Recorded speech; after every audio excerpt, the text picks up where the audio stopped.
Hello, beautiful people. I wasn't going to record the video about this, but I was thinking about not having a phone mount for my car. It's been really hard to try to find one. Everyone that I've bought, I've had to return because it just doesn't work. I don't know why some of the cars, when they start to put the bigger screens in it, you don't have much space to put a car mount. And I don't like the ones that stick to like the windshield. Well, mine, I can't even put it in the space that I would put it for a windshield. Put it on the windshield, but if it's up too high, it's a distraction for me when I'm driving. But anyway, so the point of this video, and it reminds me of how, sometimes when a pastor, you go to church and the pastor's like, I wasn't even planning on preaching about this. I had a whole sermon that I worked on all weekend. God put it on me to preach about something different. That's just what this is reminding me of, because my video was not going to be about this. But back last summer, I used to have a Jeep Grand Cherokee, and from the time I got that car in 2019, September of 2019, until the time I got rid of it, it gave me problems like where I had to take it to the shop multiple times a year. That I would never get a Jeep again. And I don't say never often, because never is just, I try not to use that word because you just don't know what happened in the future, where you'll end up doing something or eating your words. But that Jeep gave me so many problems that I don't plan on ever getting a Jeep again. So after getting out of that Jeep, so backstory, the first car I got, my goddad got it for me when I was 21, and he got it because I was a parent going to school and working 2 jobs at that point. And so he wanted to make sure I had transportation to get my daughter to and from daycare, to get myself to and from school, and to and from work. A month in having that car, I got into an accident. Totaled the car out. End up maybe a few months later, maybe less than that, end up getting another car. Well, that car gave me problems. It was a cash car. Both were cash cars, but this car gave me a problem. It was a Mitsubishi. Gave me problems, so many problems. It was one of those cars where you knew how to drive it, to do what to do with it, but if somebody else would have borrowed, they would have been lost. Because if I could forget to turn the air off in that car, I would come back to the car and it wouldn't start. I would have to put the hood up and like rig some things for the car to start back. That was almost the entirety of me having that car. I had that car for like 5 years. In addition to that, there was water that would leak into the car on the right side of the car. I got mechanics to see it. My cousin, which was a mechanic, he looked at it. He was like, typically if it's the air conditioner, it will leak from the left side of the car. It leaked from the right. No, he said it would leak from the right side. It leaked from the left. I'm sorry. It was so bad I had to roll my pants up. If I was wearing pants, I had to roll my pants up when I got in the car. I would have to put my left foot up, like in a resting spot, and so my shoes or anything would get wet. That was for a long time of me having a car. And one of my friends, she still reminds me of that, because I was working at Baptist College, and she ended up coming and started working. And the first time we went to lunch, we were trying to figure out who car we were driving in, and I was like, come on, we can come in my car. And she said, I got in the car and I rolled my pants leg up like it wasn't nothing, like no shame or nothing. But that's just always the person I've been. I've always been a very humble person. But okay, that was my second car, Mitsubishi. And then after that car just was nothing else I could do with that car. So I ended up getting a Nissan Sentra. Had the Nissan Sentra for a couple years, and ended up getting into an accident with that car. And so that's when I got into my Jeep. Nissan did me fine. Like, the only thing that was problem with that is the rubber that goes in the door. Like when you're opening and closing, it will always stick out. I don't know what was up with that. And then I got in my Jeep. Had that for 5 years, gave me problems. So much money went into that Jeep. So at the end last summer, I was talking to my husband and I was like, I'm just ready to be in a luxury car. Like, I really want to be in a luxury car. And he was like, well, you know, it's really not the time right now. He just got his car. And you know, he was like, we just don't need to get anything else right now. We just need to go ahead and put the money into getting the car fixed. And I was like, I'm tired of getting it fixed. I've been fixing it for 5 years. I wanted something new. So he was like, let's just wait a while. Let's just fix it. If there becomes a problem after that, then we'll talk about next steps. Well, my feelings were so hurt because I was like,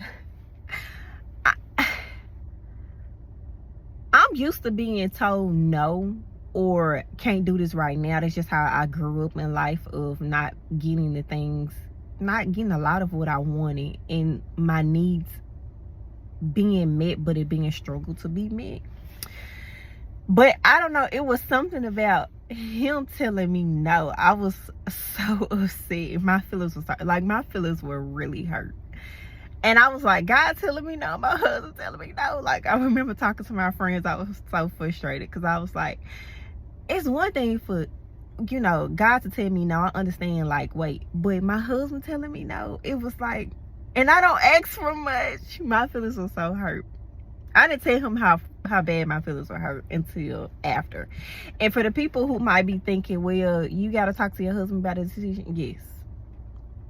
Yes, I do, because in my home, we put our finances together and we make decisions together, especially for big purchases like that. So yes, when he said, I wasn't about to go get no car, and then I come home and then that causes friction in my marriage. So yes, absolutely, we had to talk about that. Anyway, let's fast forward to this had to have been beginning of July.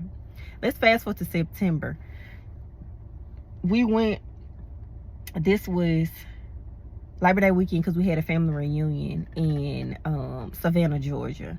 And my husband was like, when we go to Savannah, let's go look for you a car. And I was like, the excitement, because just a month ago, I was told, no, let's wait. So after the family reunion, we stayed for a day later, end up going to, we were in Atlanta, or, you know, the surrounding areas of Atlanta, because we had to take my mother-in-law back home. And so we went to, like, I think it was like 4 CarMax. Like, I was giving up after the third one. The first CarMax we went to, it was a car that I really love. It was a BMW. It was silver and it had white seats. The white seats, they would have had to be clean, but the radio didn't work. And I was like, So they had a black one. Well, it was something with that. I can't even remember exactly what it was, but it was an issue that I didn't like. And they was like, well, because it was Labor Day at that point, because it was a Monday. And he said, well, we won't have anybody to really look at it because people are leaving early today because it's a holiday. So he said, you'll have to leave it here and we can fix it and we can ship it to the CarMax where I live. So I said, no, I want to leave with my car, and I don't feel too comfortable signing off for a car that's not fixed. They just, especially after my years of the struggles that I've had with my cars. So I was like, yeah, no. So we went to another CarMax. They didn't really have anything. I was trying to choose between Mercedes and BMW because those were the 2 cars. I always said I wanted to get a Mercedes next. But then I started looking into BMWs, and I like those too. So what happened after that is I ended up, we went to like 3 or 4 places. I can't remember how many. I think it was like 4 places. After the 3rd place, I was like, I'm tired. I was frustrated. I know we had to leave early in the morning the next day, and both of us were really tired. So I was like, just okay. So we were on our way back to my mother-in-law's house because we were staying overnight with her to leave out the next morning. He was like, do you want to just go to this next location? So we went to the next location, looked at the Mercedes. There was a BMW that I saw online that I liked, and test drove the Mercedes. And while I didn't test drive the Mercedes. When I saw the BMW, I knew that's what I wanted to test drive. Test drove the BMW, loved it. Went in, you know, fit out all paperwork, stuff. Drove off of my BMW. So now I have a BMW 530i. For maybe the first couple or so months of having my car, I am a person who I like to hide. And me hiding has started from childhood of me growing up mixed and not feeling like there was times where people would make me feel like I wasn't black enough. So from a small child, I learned to kind of hide, to kind of go in the background and just try not to be seen. And people who know, the ones who try not to be seen, we're still called out. It doesn't matter. You could try to hide, people still gonna notice it. You could try all you want to, but you can never hide. So, and as an adult, I didn't try to hide in those ways. It was just, you know, things like this. Like I was like, oh, I don't want to, you know, like people see I got a new car and like bring attention to it. And I know to some people they might say I'm crazy, but if you understand where I'm coming from, you will get it. There's really nothing to really explaining it. But I even had to talk to my therapist about it. I was like, I'm super uncomfortable, like if somebody brings attention, because the people bring attention to stuff, and some people bring attention because a couple reasons. One, they are happy for you, or two, they might be jealous, so they say something slick. But it took me a while to get comfortable with what I was driving after years of driving hoopties. And people might say my Jeep Grand Cherokee wasn't a hoopty, because when I got it, I think it was just a couple years old. Maybe not even a couple years, maybe a year old when I first got it. But it was a hoopty to me because it was breaking down all the time. It was a hoopty to me. But as I was about to record this video, I was about to record something different. And when I was thinking about not having a phone mount and having to hold my phone again, what was brought to my remembrance is everything is done for God's glory. Any blessing that God gives is for his glory. So what does that mean? If I'm hiding, if I'm trying to hide because I'm uncomfortable with the attention that comes with whatever God's blessing is, then how is he able to get his full glory? I need to walk into the blessing that I have, and I need to walk into it confident in it, and not just confident in it, but actually talking about the blessing that God has given me. This is a blessing, because a month before I got my car, I had been dealing with issues in my car for 5 years. Like, I only had one car that really didn't give me no issue, and that was my Nissan Sentra. The rest of my cars, I'm rolling up pans, water is in my car. Every time I turn my car off, if I forget to turn the air off, the car is dying and I can't restart it. I gotta go up under the hood, and then I get my Jeep and my car is dying in the middle of the street, and I'm having to catch rides with people or try to rent something because my car is going to the shop. And if you know anything about Jeep, you gotta leave your car there. So what that means is if it takes them 2 weeks to get to it, for 2 weeks, my warranty can't even give me a rental car, because Jeep hasn't even seen a car for them to even give them an answer on if warranty is gonna cover it. So I'm finally in a place where I enjoy when I'm riding and I feel good about it, and God is leveling up my life. And with leveling up your life, you have to get to a place of being comfortable with where he is taking you. And when you ask for certain things and he gives it to you, walk in it. Walk in what he has given to you, because you never know how that may encourage somebody else. Somebody else might be thinking, man, I don't know what they want. It could be anything. But just me walking in the confidence and walking in the space of God gave this to me, this is mine, and me being comfortable with it, that could bless somebody else. And I don't want to take away from God's glory because I don't want to be seen.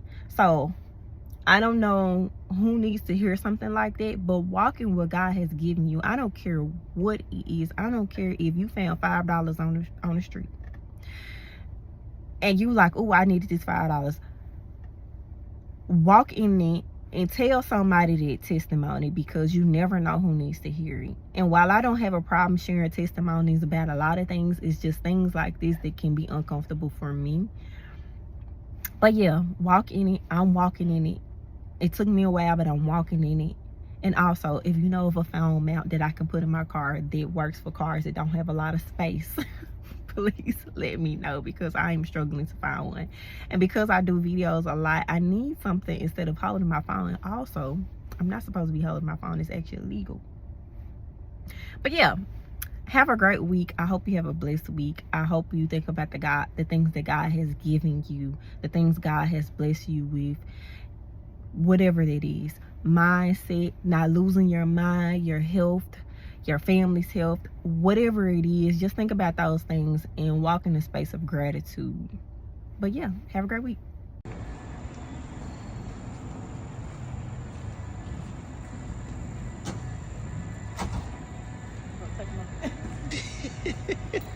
I'm already on it, getting the video and everything. I was like, you ain't got the key on it? Thank you.